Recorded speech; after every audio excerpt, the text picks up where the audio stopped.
Hello, I'm Grindle, and today we're going to do something a little bit different. We're going to have a look at Klungo Saves to World, which is of course a game you can find inside Klungo's arcade in Banjo Kazooie Nuts and Bolts. So essentially I'm reviewing a game within a game.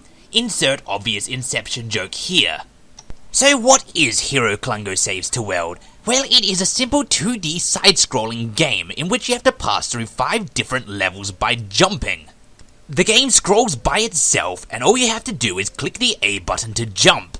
All sounds simple enough, doesn't it? Well, yes and no. While the instructions are very basic, the game itself is actually hard as heck. The game is divided up into 5 short different levels, each of which adding a new obstacle to overcome.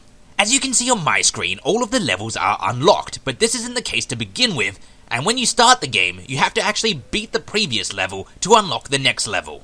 Adding to the difficulty, if the left-hand screen of the game touches your character dies, which means you can't get stuck behind any obstacle which will prevent Klungo from moving along the screen, because if you do, you're pretty much screwed. The first level called Tear Holes, which from now on I'm just going to be referring Tear to as the, because it's kind of hard to say Tear. So the first level, The Holes, just has Hero Klungo jumping across several different holes of different width. As you can see, the graphics are rather simple and sort of fall somewhere between the NES and the Atari 2600. Also, just like in Mario, the goal is to get to the end and get the flag. The second level, The Baddies, sees Hero Klungo jumping over these little crab creatures that are stacked at various heights. This level is about as easy as the first level, and it's not until the third level where it really gets super difficult. So what is so hard about the third level, Grim, you ask? Well, it's called The Steps, and you would never guess what. It introduces steps, and steps are really quite difficult in this game, because of course to get up a step, you have to jump it, and each step adds a new level of elevation. This is where the difficulty of the moving screen comes in, because if you misjudge your jump, you don't have time to jump again, and you get stuck behind the step, pushed to the side of the screen, and of course die because of it. The other difficult part of this level is there's one section of the steps that goes so high, they're actually above the screen, so you can't actually see your character while you're on this part, and you just have to judge your jump from timing, and you come off of the jump onto another part, which is above the screen, and from there, you have to jump onto a small little pillar, which you then have to jump from onto another pillar, and then jump again. This section is infuriatingly difficult. If you time your jump off of the first pillar that's off the screen wrong, you land in between the 2 pillars and get killed by the moving screen. If you manage to get that jump right, you then immediately have to get your second timing right to jump off of that second bit off the screen onto that tiny pillar there.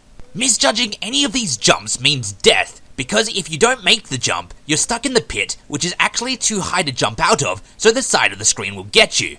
And then adding to the difficulty, there's actually a very slight delay from when you click A to when your Klungo actually jumps, which means that even if you land on that tiny pillar, it's very difficult to then jump off of it because there's so little room for mistake, and when you land you click it, but that's actually too late, and even if you click it immediately, it's sometimes too late because of the little delay.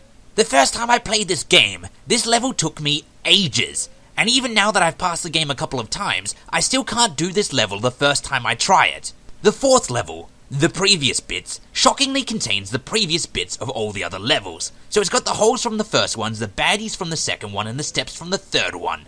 However, surprisingly, while very difficult, this one's not actually as difficult, for me at least, as the third level is. And the final level, The Boss, has you facing off against Gruntilda, who is not only the boss from the Banjo Kazooie games, but is also previously Klungo's boss, so it has a bit of a double meaning, which gave me a bit of a chuckle. I'm fairly certain that this level is just luck. I have pretty quick reflexes, but I've never beaten this level and thought it was because of any talent I have. It's a Mexican standoff. Gruntilda fires a fireball at you, and you have to jump over it. If you do so successfully, she falls over dead. However, the fireball moves a little bit quicker than you can really jump or react to it, or at least I can at least, so every time I've ever beaten it, I've never felt like it was due to any skill I have. So overall, the game is extremely difficult, but not unenjoyable. Just because the game's hard doesn't mean it's not very fun, and it is very fun. They've done a very good job at replicating arcade hard in this game, which is what they were going for, so good job to them. You also have unlimited lives, and you never have to put coins in, so the fact that it's very difficult doesn't exactly screw you over in any way. Further adding to the awesome arcade feel of the game, you have that kick-ass drawing around the sides of the game screen. which really does resemble arcade machine style artwork from the 80s and adds further to the arcade feel of the game. And just like the rest of Banjo Kazooie, it has an awesome soundtrack.